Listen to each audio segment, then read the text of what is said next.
ಕಳೆದ 20 ದಿನಗಳಿಂದ ನಾನು ಪ್ರಚಾರ ಮಾಡ್ತಾ ಇದ್ದೀನಿ. ಮೊದಲು ನಾನು ಸ್ಟಾರ್ಟ್ ಮಾಡಿದಾಗ ಜನಗಳಿಗೆ ನನ್ನ ಬಗ್ಗೆ ಅಷ್ಟೊಂದು ಮಾಹಿತಿ ಇರಲಿಲ್ಲ.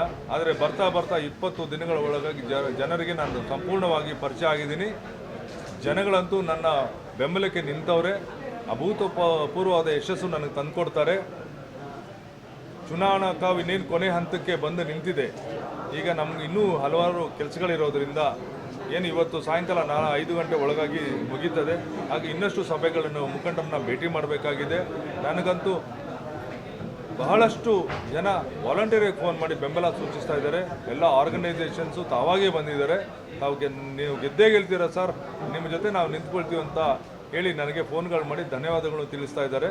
ಹಾಗಾಗಿ ನನಗಂತೂ ಈ ಚುನಾವಣೆ ಏನು ಪ್ರಚಾರ ಬಹಳಷ್ಟು ಸಮಾಧಾನ ತಂದಿದೆ. ಮೊದಲಿಗೆ ಕಾಂಗ್ರೆಸ್ನ ಗ್ಯಾರಂಟಿಗಳು ಕೈ ಹಿಡಿತದೆ. ಇನ್ನೊಂದು ಈ 10 ವರ್ಷದಲ್ಲಿ BJP ಅವರ ದುರಾಡಳಿತ ಏನಿದೆ ಅದು ನನ್ನ ಕೈ ಹಿಡಿಯುತ್ತೆ.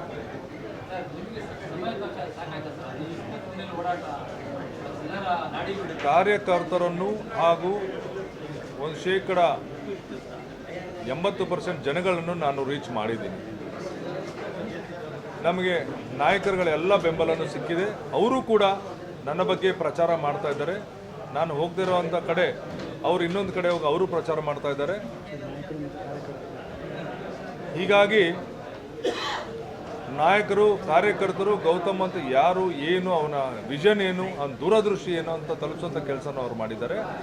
ಹೌದು, ಇನ್ನಷ್ಟು ನನಗೆ ಇನ್ನೂ ಒಂದು ವಾರ ಅಥವಾ 10 ದಿನಗಳ ಕಾಲಾವಕಾಶ ಸಿಕ್ಕಿದ್ರೆ ಪ್ರತಿಯೊಬ್ಬರನ್ನು ರೀಚ್ ಮಾಡೋಂಥ ಕೆಲಸ ನಾನು ಮಾಡ್ತಾ ಇದ್ದೆ. ಈಗ ಆಲ್ಮೋಸ್ಟ್ 80-90% ಜನಗಳನ್ನ ನಾನು ರೀಚ್ ಮಾಡಿದ್ದೀನಿ.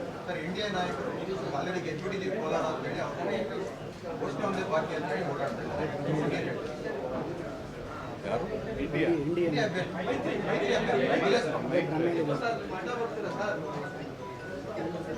ಮೈತ್ರಿ ಇನ್ನೂ ಸರಿಯಾಗಿ ಮೈತ್ರಿನೇ ಆಗಿಲ್ಲ. ಇಂಥ ಸಂದರ್ಭದಲ್ಲಿ ಗೆದ್ದು ಬಿಟ್ಟಿದ್ದೀವಿ ಅಂತ ಹೇಳೋದಕ್ಕೆ ಯಾಕೆ ಜನ ನಿಮ್ಗೆ ಓಟ್ ಹಾಕ್ತಾರೆ? ಅವರೆಲ್ಲ ಭ್ರಮೆಯಲ್ಲಿದ್ದಾರೆ ಗೆಲ್ತೀವಿ ಅಂತೇಳಿ. ಒಂದು ವಿಷನ್ ಇಲ್ಲ, ಒಂದು ಏನಿಲ್ಲ. ನಾಯಕರಲ್ಲಿ ಸಮನ್ವಯ ಕೊರತೆ ಇದೆ. ಹಿಂಗಾಗಿ ಅವರವರೇ ಕಿತ್ತಾಡ್ಕೊಳ್ತಾ ಇದ್ದಾರೆ. ಇದರಿಂದ ಅವರು ಆ ಭ್ರಮೆಯಲ್ಲಿ ಇರಬೇಕೆ ಹೊರತು ಅವರಂತೂ ಗೆಲ್ಲಲ್ಲ ಅಂತ ಹೇಳ್ತಾರೆ.